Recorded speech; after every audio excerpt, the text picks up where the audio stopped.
Uma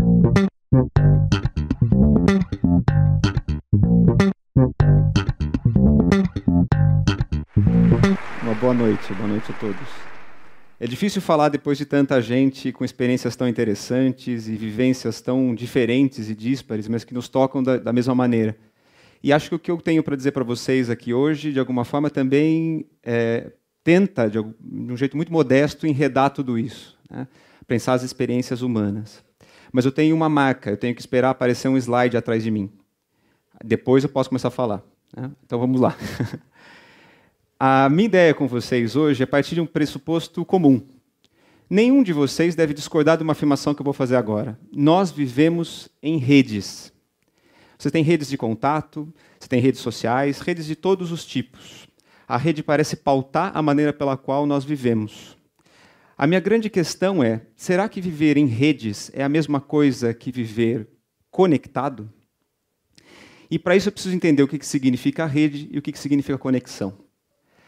Para entender o que significa conexão, eu trouxe o óbvio, um dicionário, né? E vocês, olhando essa definição, vão descobrir que a conexão tem a ver com união, ligação.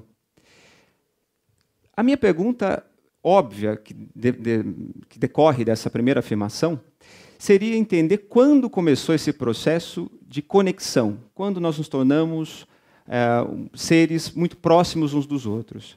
E eu diria que sempre. Essa é a maior característica humana que eu posso destacar. A nossa espécie é uma espécie gregária. Nós vivemos juntos, vivemos uns com os outros, desde a pré-história. Se existe uma possibilidade, existem várias, mas uma possibilidade de nos distinguir como seres biológicos para seres históricos, seres culturais, é exatamente isso, a nossa necessidade de cultura. Cultura, eu preciso que alguém me ensine as coisas. Quando alguém nasce, repare, ela não sabe falar, não sabe andar. Se eu for comparar com outros primatas ou outros mamíferos, é interessante perceber que esses outros bichos nascem andando. Nós precisamos ser carregados 1 ano e meio, 2, até dar os primeiros passos. E a gente vai trombando pela vida com esses passos o resto da nossa existência. Então, a nossa maior característica como espécie é precisar um do outro. Eu preciso que alguém me ensine a ser humano. Então, a gente tem que pensar o que nós estamos fazendo hoje e o que nós vamos ensinar para essa geração, que é uma geração de jovens. Então, é um fenômeno recente a conexão? Não, é um fenômeno da espécie. E eu vou dar alguns exemplos. Se eu olhar para a pré-história, na pré-história eu vou encontrar instrumentos de pedra e de outros muito próximos uns dos outros. Isso vai dizer que um grupo fazia instrumentos de pedra com alta qualificação naquele momento, naquele lugar. Mas se eu for para um sítio arqueológico próximo, eu vou descobrir que mudava muito pouco e percebo influências que me permitem dizer que essas pessoas trocavam na pré-história experiências umas com as outras, elas eram conectadas. E eu encontro pedras lascadas ou pedras polidas no planeta inteiro. Depois eu tive Rota da Seda, que vai conectar o Oriente ao Império Romano, por exemplo. Eu vou ter rotas no Pacífico, eu vou encontrar rotas de comércio e troca entre os índios na América muito antes da chegada dos europeus. Com as navegações, isso começa a se tornar um lugar comum. Reparem, com as navegações, eu vou encontrar produtos chineses sendo vendidos na Europa, eu vou encontrar produtos chineses sendo vendidos na América. Esse processo vai se tornando cada vez mais intenso, muito mais forte com o tempo, e quando eu chego ao século XVIII, século XIX, com as revoluções industriais acontecendo, e a criação de novas tecnologias, telefone, mais para frente, rádio no século XX, televisão e finalmente a internet, repare que eu vou encurtando o mundo vai ficando menor. E a nossa capacidade de conexão parece aumentar. Você estava dizendo então, Luiz, que sempre nós somos conectados, então nada mudou? Mais ou menos. Eu falei que nós sempre fomos conectados, mas que isso aumentou em intensidade. E quando a intensidade muda, muda também o tipo de fenômeno que eu estou analisando. Vou dar um exemplo, e aí eu espero que seja um exemplo que toque a todos vocês, porque toca a mim. No século XVI, por exemplo, quando alguém queria saber, um rei, por exemplo, queria mandar uma ordem para a América, e essa ordem chegava até aqui, tinha que ser despachada, as autoridades que recebiam iam dizer sim, ok, recebemos, vamos cumprir ou não vamos cumprir, e precisava informar o rei de volta. Esse processo poderia demorar 1 ano ou mais. Quem esperaria um ano por uma resposta, hoje em dia? A maior parte de nós não consegue esperar 2 minutos. É isso que eu quero dizer, como mudando a intensidade, muda também o fenômeno em si. Então não é pouca coisa o que eu estou dizendo, nós sempre somos conectados, mas a conexão como ela existe hoje muda completamente a maneira pela qual as pessoas se veem. Bom, para isso, eu queria analisar esse fenômeno recente, esse fenômeno dos anos 2000 para cá, talvez dos anos 90 para cá. Mas a maior parte de vocês são jovens, eu preciso pensar um pouco a experiência de vocês a partir dos anos 2000. Houve 3 promessas com o surgimento dessa lógica de uma aldeia global, isso era o que prometiam, né? E de uma noção de que nós somos inteiros, enredados, e que essas redes nos aproximariam ainda mais. A primeira das promessas era mais contato entre as pessoas.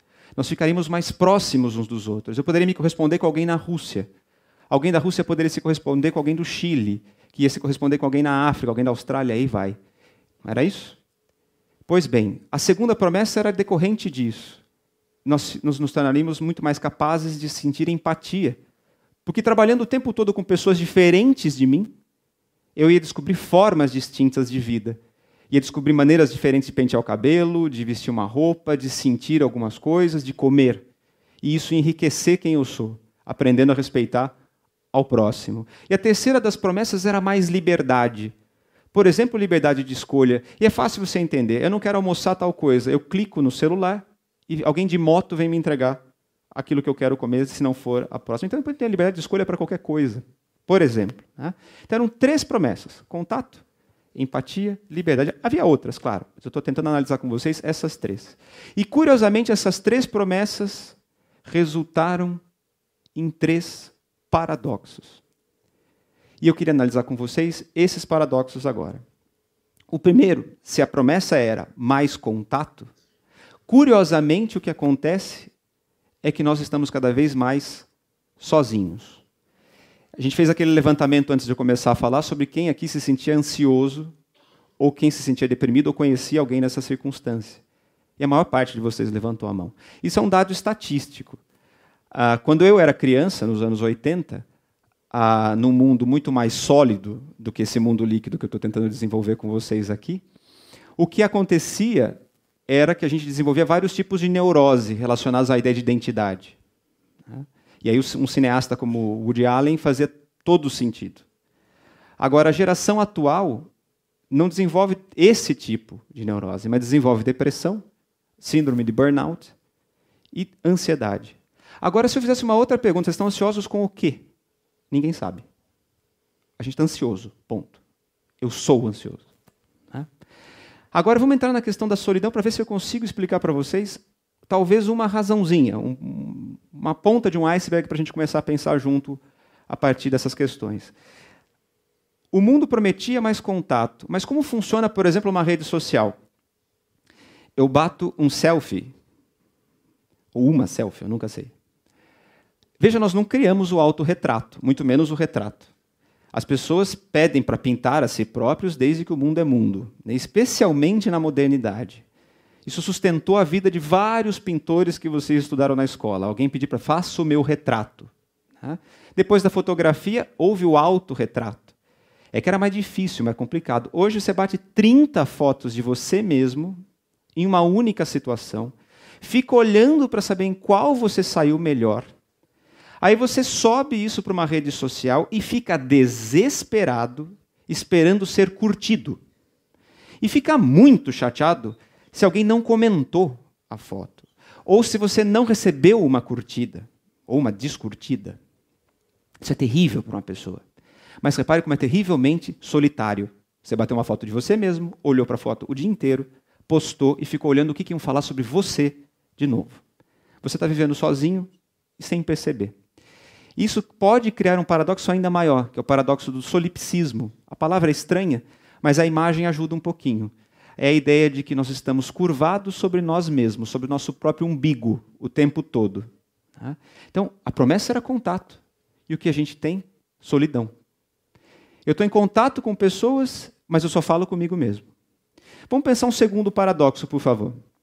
O segundo paradoxo tem a ver com a segunda promessa que nos foi feita. Se a ideia era ter mais empatia, Curiosamente, o que acontece é que nesse mundo de isolamento no qual a gente vive, em que eu passo o tempo todo com o pescoço para baixo fazendo assim, enquanto eu estou falando, eu tenho certeza que tem alguém fazendo assim, eu não me ofendo, fique tranquilo. Eu sei que é compulsivo, é mais forte do que nós. Tá? Eu tenho a cada 2 minutos que olhar, ver o que aconteceu. Então eu fico isolado nessa bolhazinha que eu criei para mim mesmo, achando que eu estou vivendo com outras pessoas. Mas eu vou, de novo, dar um exemplo que acho que vocês já viram. Almoço em família, ou você vai a um restaurante e vê um casal de namorados jantando. Como essas pessoas almoçam ou jantam? Olhando o celular. Elas estão sentadas à mesma mesa e o tempo todo assim. Sim, claro. Vamos bater uma foto da comida e postar? Para ver o que o pessoal fala? Para ver o que se a tia curte? Né? As pessoas estão ali e não estão ali. Elas estão juntas e não estão juntas. E mais, isso leva a um outro fenômeno pior, que é o antagonismo. É o oposto da empatia. Empatia é uma palavra que está na moda. Ninguém pratica. É só pensar, por exemplo, o que foram as nossas últimas eleições. Mas aqui não precisa ser pensar no Brasil. Pode pensar no mundo inteiro. Isso é um fenômeno global. De antagonismo. As pessoas, por um aplicativo de conversas, mandam mensagens umas para as outras. Ofendendo umas às outras normalmente. Aí eu preciso responder o fulano ou a fulana que mandou aquela agora. Eu preciso responder neste exato momento e vou mostrar a verdade para esta pessoa. Pronto, eu criei um caso de antagonismo. Aquela pessoa foi a um churrasco na sua casa na semana passada, você a conhecia. Às vezes era até um parente que você gostava, um tio. Mas naquele momento, aquela verdade daquele grupo é muito mais importante. E você cria uma discussão, um antagonismo imenso. Com uma facilidade do mundo em rede, você bloqueia a pessoa que você não gosta mais. E agora tem uma que eu gosto mais ainda, você põe a pessoa para dormir por 30 dias. Né? Um efeito, dorme 30 dias, se você, vamos ver se você volta melhor. Né? Mas, no fundo, o que a pessoa está dizendo? Concorde comigo ou morra. Suma do mundo.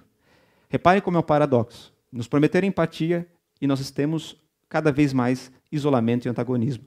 Terceiro dos paradoxos tem a ver com a terceira promessa. Nos prometeram liberdade e nos deram a ilusão de que nós somos livres.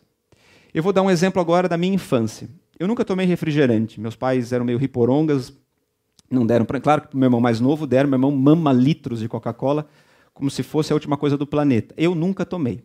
Né? Mas eu me lembro que você ia comprar refrigerante nos anos 80 e tinha lá 3, 4 marcas, 5 no máximo. Né? Não tinha Diet, Light, Zero, isso não existia. Eu não estou dizendo que era melhor ou pior, eu estou fazendo uma constatação. Era assim. Se eu fosse comprar um cereal, tinha um cereal. Que quem é um pouquinho mais velho aqui sabe do que eu estou falando e pode até cantar o jingle mentalmente. Tá? Esse era, se você quisesse comer cereal, chegasse no supermercado e não tivesse, não tinha outro para eu comprar. Ponto. Não tem outro para eu comprar. Você vai comprar o cereal ou o refrigerante hoje, como é? Tem 1 milhão de refrigerantes. Em todas as versões e sabores possíveis. O cereal tem com glúten, sem glúten, com açúcar, sem açúcar, com açúcar de coco, porque agora está na moda, porque o índice glicêmico é mais baixo. Tem com lactose, sem lactose, tem de milho, tem de arroz. Tem colorido, tem sem cor. Tem um que não tem gosto de nada, um que tem granola. Como é que a gente escolhe as coisas diante disso? Vocês estão entendendo porque vocês são ansiosos? Vocês não sabem escolher. A gente acha que ter muitas coisas dá a gente a sensação de que nós podemos escolher melhor. Não. Reparem, isso é um excesso de positivo. Tem muito excesso. E escolher é um ato negativo. E o negativo faz bem para o ser humano. O tempo todo a gente tem que estar up.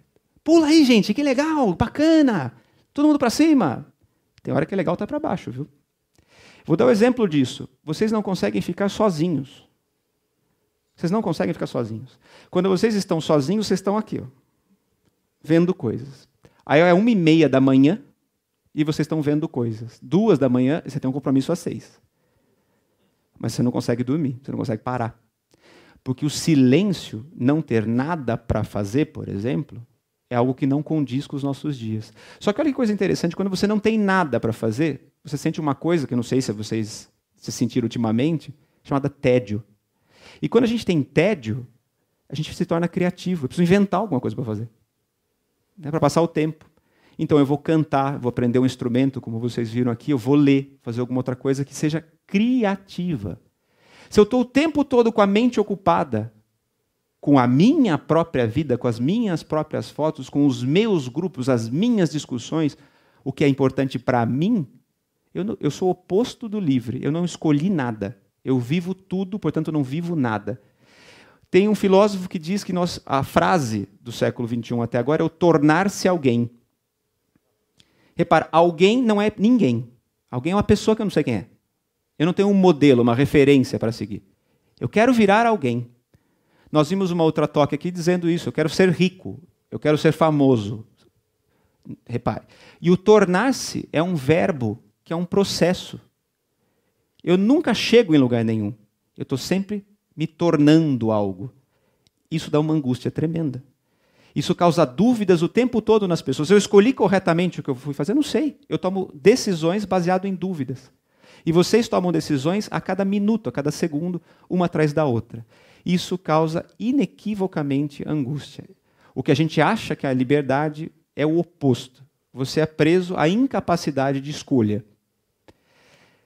Como é que a gente sai disso? Qual a solução para essas coisas? Bom, alguém poderia pensar, esse cara ele é um pessimista e ele vai falar, abandonem as redes, abandonem a internet, vamos voltar para o tempo das cavernas, porque a gente era mais conectado lá. É verdade, a gente era mais conectado lá.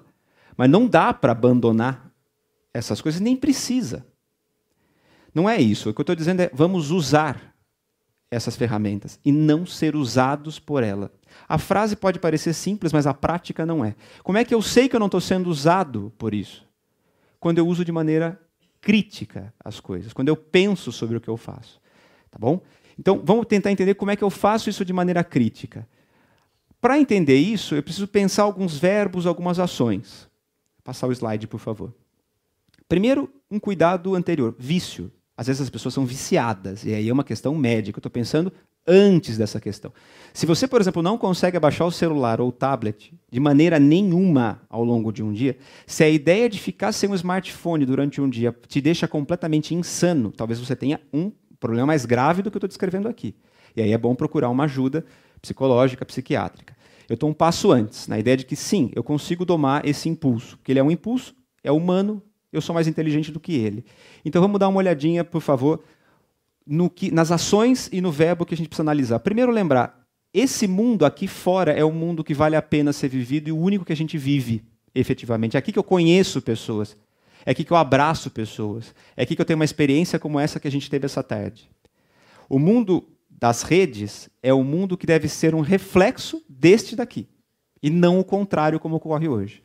Hoje, curiosamente, este mundo daqui é pautado por aquele. Nós escolhemos, ou achamos que escolhemos as coisas pautados nesse mundo da rede.